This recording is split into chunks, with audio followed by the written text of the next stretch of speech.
The sound of fingers snapping is something I'll never forget. Not because it was loud, not because it echoed across the open-plan floor, but because of what it assumed that I was someone who could be summoned like a dog. Let me back up. My name is Zoe Hartley, and at 28, I'd spent 4 years building something I was genuinely proud of. My company, Hartley Climate Solutions, provided specialist HVAC maintenance and emergency power backup contracts to commercial buildings across Auckland. Not glamorous work, I know. Most people's eyes glaze over the moment I mention it. But the buildings that hummed smoothly in summer and kept their servers cool through a heat wave, a lot of them had my contracts keeping them that way. I'd taken over from my uncle when he retired early with a bad knee and a desire to move to the Coromandel. He'd built the client base. I'd modernized the systems, renegotiated the pricing, and quietly doubled the revenue in 3 years. I wasn't flashy about it. I drove a dusty Hilux, wore steel caps more often than heels, and showed up on-site regularly because I believed in knowing my own infrastructure. That habit of showing up in person is exactly what led to the day everything changed. The building in question was a 12-story commercial block on Customs Street West, right in the heart of the CBD. We'd held the backup power and HVAC maintenance contract for that building for 6 years. The contract was up for renewal in 30 days, and I'd made a personal visit to do a standard inspection of the rooftop cooling units and the basement generator systems before I signed anything. I liked to see the condition of the equipment myself before committing to another 3-year term. It was just how I operated. I'd finished the rooftop check and was heading back through the 8th floor, which had recently been leased to a tech startup called Viridian Labs, when I stopped to check one of the climate sensors near the Radian kitchenette. It was reading 2 degrees higher than it should have been. I pulled out my phone to log a note and crouched down to check the panel behind the wall vent.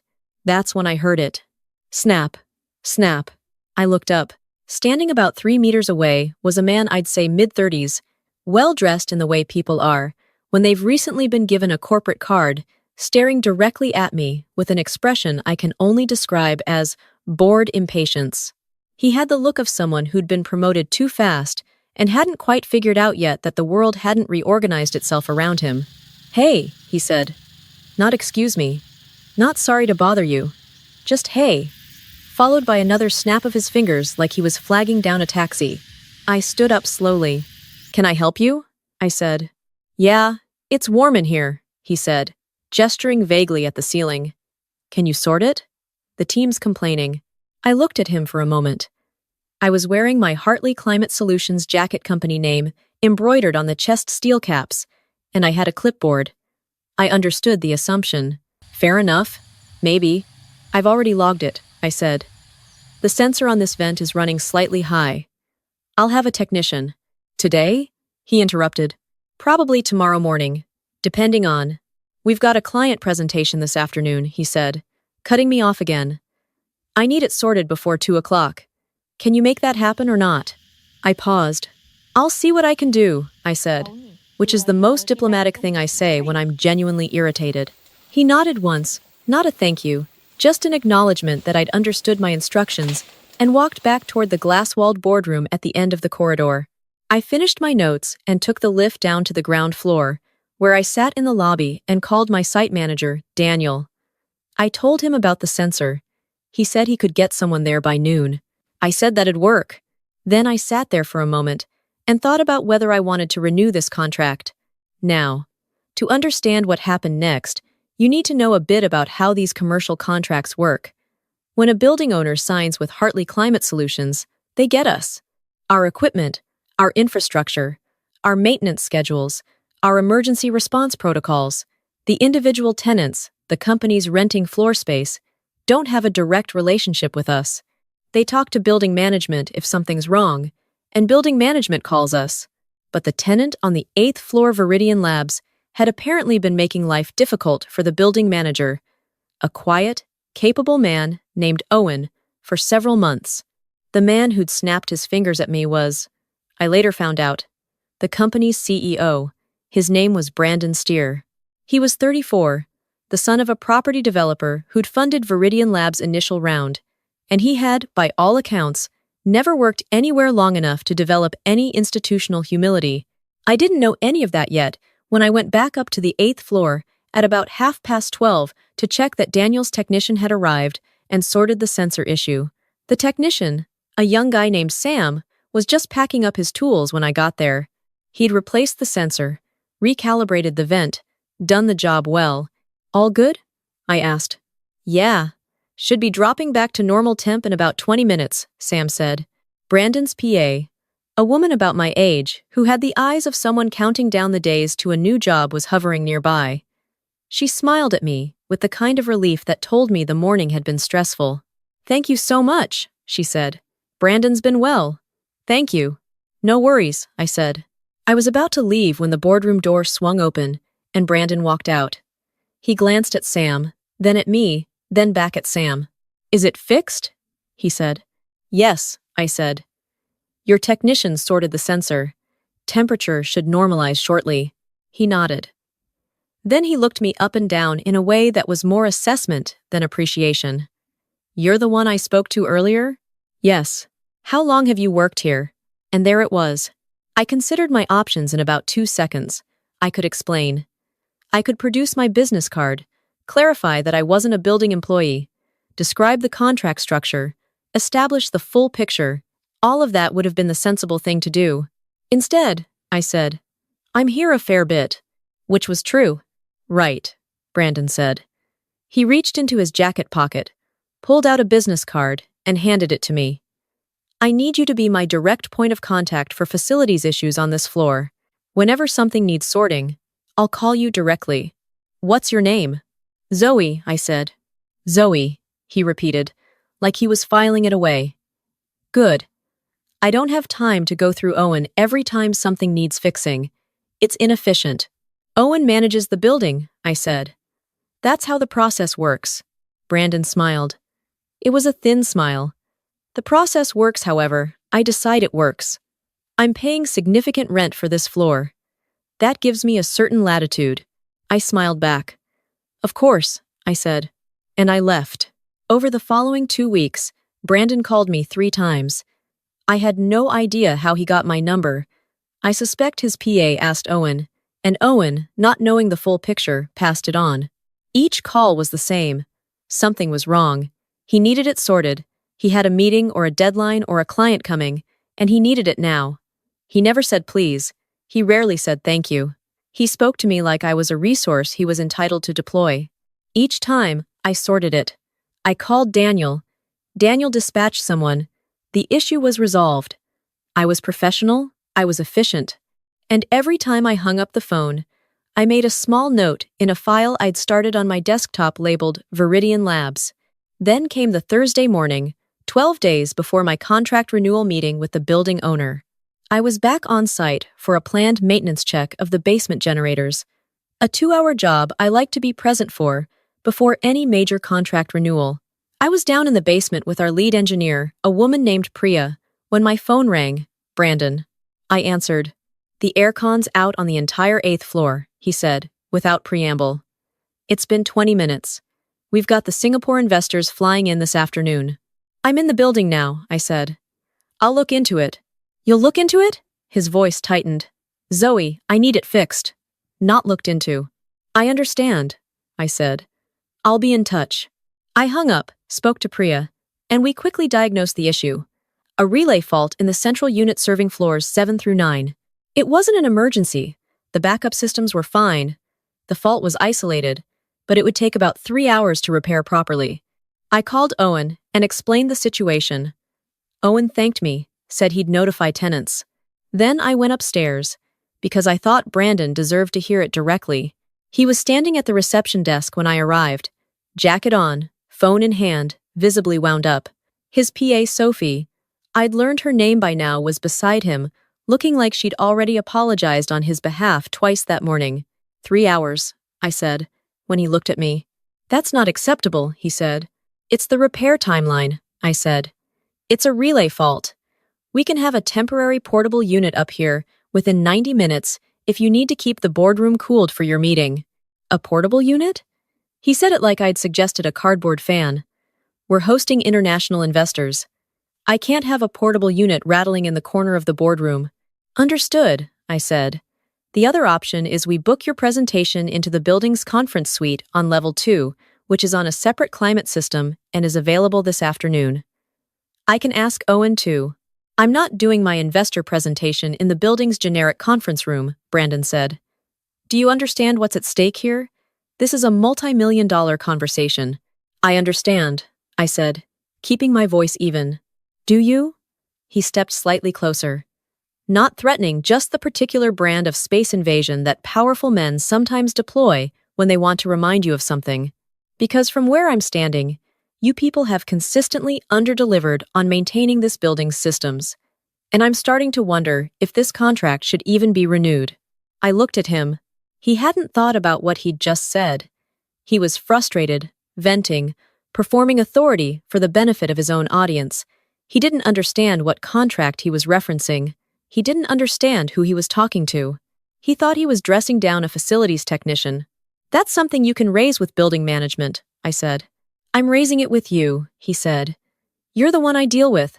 And frankly, Zoe, your performance has been below par. I'd like you to consider whether you're the right fit for this role. There was a beat of silence. Sophie looked at the ceiling. I looked at Brandon. I'll take that on board, I said. And I walked to the lift. On the way down, I opened the Notes app on my phone and added 3 lines to the Viridian Labs file. Then I called the building owner, a quietly spoken man named Jeffrey who'd inherited the property from his father and ran his portfolio with old-fashioned courtesy. We were due to meet in 12 days to discuss renewal. I asked if we could move that meeting forward. We met 2 days later, in his office in Parnell. I brought the full contract documentation, the 6-year service history, and a summary of what our infrastructure actually covered. The rooftop cooling units, the basement generator system, the emergency lighting on all 12 floors, the climate control relay network serving floors 5 through 10, and the backup comms infrastructure that 3 of the building's tenants, including Viridian Labs, relied on for failover internet during outages. Jeffrey listened carefully. He poured us both tea. He was the kind of man who let you finish sentences. I want to be straightforward with you, I said. I'm happy to renew. We've had a good 6-year relationship, and the building systems are in solid condition.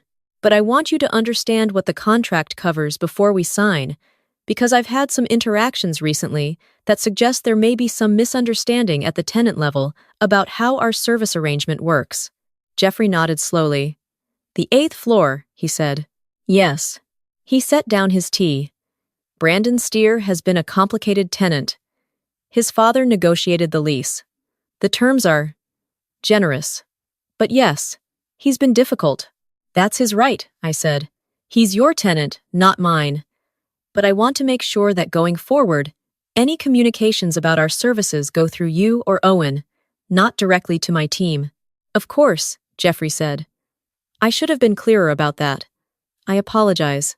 I liked Jeffrey. We talked through the renewal terms. I laid out what I was prepared to offer for another 3 years. Jeffrey had 1 or 2 questions, which were good questions. We agreed in principle, shook hands, and I said I'd have the formal paperwork to him within the week. Then, on the way out, I stopped at the door. Jeffrey, I said, just so you're aware, the relay system serving floors 7 through 9 is due for a full upgrade within the next 18 months. I'd recommend we budget for that in year 2 of the new contract. If it's not replaced, you're likely to see recurring faults. And if someone is hosting a multi-million-dollar investor meeting on the 8th floor and the aircon goes out again, I raised an eyebrow. Jeffrey almost smiled. I'll have a conversation with Mr. Steer about reasonable expectations, he said. I drove back to the office. The formal contract renewal was signed 3 weeks later.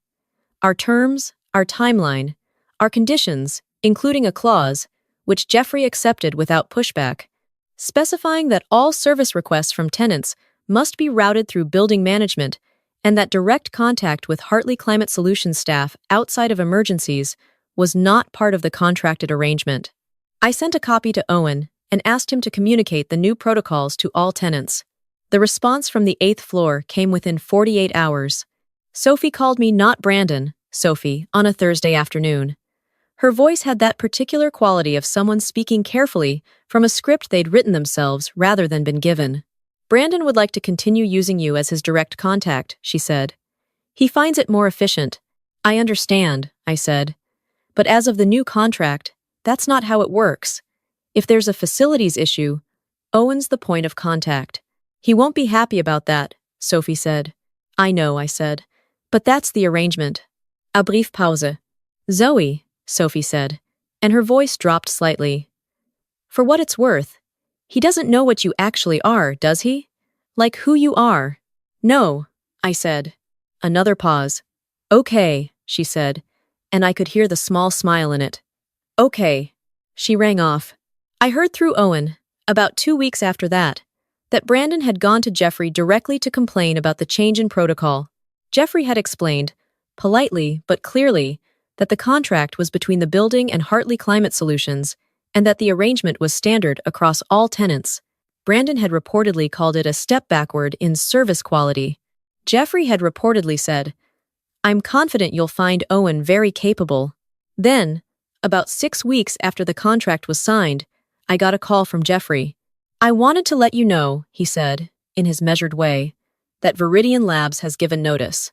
They're moving to a newer building in Wynyard Quarter. Ah, I said. Brandon told me he found the facilities management at this building to be his word, unresponsive. I didn't say anything. I thought you'd want to know, Jeffrey said. And I wanted to say the building performs well. The systems are reliable. I've never had cause to question our arrangement. Thank you, Jeffrey, I said. That means a lot. He paused. Do you know what the climate contract situation is at the Wynyard building? I did, actually. I knew the building well. We'd tendered for it 2 years ago and lost out to a cheaper competitor. I'd heard through the industry grapevine that the competitor had been struggling with response times. I could make some inquiries, I said. Jeffrey made a small sound that I think was the closest he got to a chuckle. I'd appreciate that. I heard through Sophie who had, it turned out, left Viridian Labs 2 months prior and taken a role at an architecture firm that the investor meeting with the Singapore group had gone ahead in the building's Level 2 conference suite. The portable unit Brandon had refused had instead been set up in a side room for the team's use. The investors, apparently, had not noticed or cared. The meeting had gone well. The funding had come through. Brandon had apparently not mentioned it to anyone. The Wynyard building, as it happened, switched to Hartley Climate Solutions the following year. The building manager there called me after they'd had 2 bad outages with the previous provider. Good contract, good relationship, still running. Viridian Labs, from what I can tell, is still operating. Whether Brandon has learned anything, I genuinely don't know. But I've thought about it a few times about the moment he stood there and told me my performance was below par, suggested I think about whether I was the right fit for this role. He thought he was managing a technician. He was auditing the person who held the keys to his building's power, cooling, and backup systems. Not every person you snap your fingers at is who you think they are. I didn't need to say that to Brandon. The building said it for me. There's something worth sitting with here, I think, and I want to say it plainly rather than just leave it as a story about a man getting his comeuppance. I got lucky. Lucky that I was in a position of enough authority that I had something to withdraw. A lot of people who get spoken to the way Brandon spoke to me, the snap of the fingers, the casual dismissal, the assumption that someone in steel caps and a work jacket is there to absorb whatever frustration you're carrying, those people don't have a contract to not renew. They just have to go home and be tired. The thing Brandon didn't understand, and that a surprising number of people in positions of authority still don't understand, is that every single person in a building, from the technician checking the vent sensors to the cleaner emptying the bins at 7 a.m., is part of a system that makes it possible for you to do your job. When you treat that system like it exists purely to serve your convenience, you don't just make yourself unpleasant to be around. You make yourself fragile. You create exactly the kind of vulnerability that Brandon walked right into. Respect isn't a courtesy you extend to people when it's convenient. It's a practice. It's how you build a work environment where people actually want to help you, go above and beyond for you, give you the heads up before something becomes a problem. Brandon lost that the moment he snapped his fingers at a stranger in a hallway. And I think about Sophie too. The way she said he doesn't know what you actually are, does he there was something in that which wasn't just about me. She'd been watching him treat people that way for a long time. She'd seen a lot of Zos. She just hadn't seen one who owned the contract before. If you're in any kind of leadership role, whether you're running a startup, managing a team, or just the person who gets to decide how a meeting is run, it costs you absolutely nothing to be decent to people. It costs you nothing to say, please, to make eye contact, to acknowledge that the person helping you has their own expertise and their own time and their own life outside the moment you need something from them.